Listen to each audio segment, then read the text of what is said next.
వ్యాకరణ శాస్త్రం ప్రకారం కనీసం ఒక అచ్చు కలది అక్షరం. ఓకే, కనీసం ఒక అచ్చు కలదాన్ని ఏమంటారు? అక్షరం. ఇది అక్షరానికి సంబంధించి నిర్వచనం, అక్షర రకాలు. వ్యాకరణ శాస్త్రం ప్రకారము కనీసం ఒక అచ్చు కలదాన్ని ఏమంటాము అంటే అక్షరము అని పిలుస్తాం. ఏ శాస్త్రం ప్రకారము? వ్యాకరణ శాస్త్రం ప్రకారం. ఓకే, కనీసం ఒక అచ్చు కలదాన్ని ఏమంటాం? అక్షరము అంటాం.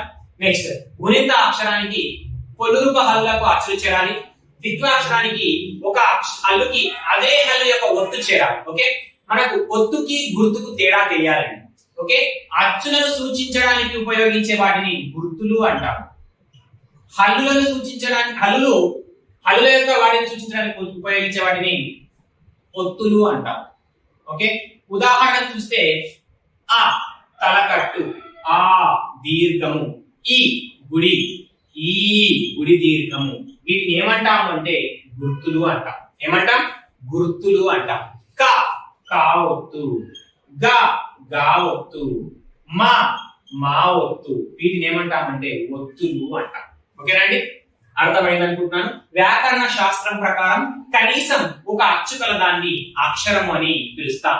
ఏ భాషలోనైనా సరే ఈ 4 రూప అక్షరాలను మించి ఇతర అక్షరాలు అనేవి ఉండవు.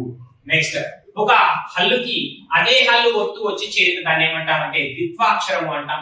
ఒక హల్లుకి వేరొక హల్లు వచ్చి చేరితే దాన్ని సంయుక్తాక్షరం అని, 2 హల్లులకు మించి చేరితే సంశ్లిష్టాక్షరం అని, అచ్చులను సూచించే వాటిని గుర్తులు అని, హల్లులు సూచించే వాటిని ఒత్తులు అని పిలవడం జరుగుతుంది. కనీసం ఒక అచ్చు కలదానిని అక్షరము అని పిలవడం జరుగుతుంది. కనీసం ఒక అచ్చు కలదానికి ఏమంటాము అంటే అక్షరము అని పిలవడం జరుగుతుంది. నెక్స్ట్, ఇందాక మనం తీసుకున్నాము కొంగ అని, రాధ అని, నెక్స్ట్ పేట అని తీసుకున్నాము. ఓకే, ఇలా పదాలు తీసుకుంటూ పోతే కోని విభజిస్తే క్ ప్లస్ ఓ వచ్చింది. క్ అనేది వర్ణానికి ఉదాహరణగానే చెప్తాము. ఓ అనేది కూడా వర్ణానికి ఉదాహరణ చెప్తాము. గాని విభజిస్తే కూడా గ్ ప్లస్ ఆ వచ్చింది. వీటిని కూడా వర్ణానికి ఉదాహరణగానే చెప్తాము. ఓకే, ఒక వర్ణము, రెండవ వర్ణము, ఈ 2 వర్ణాలు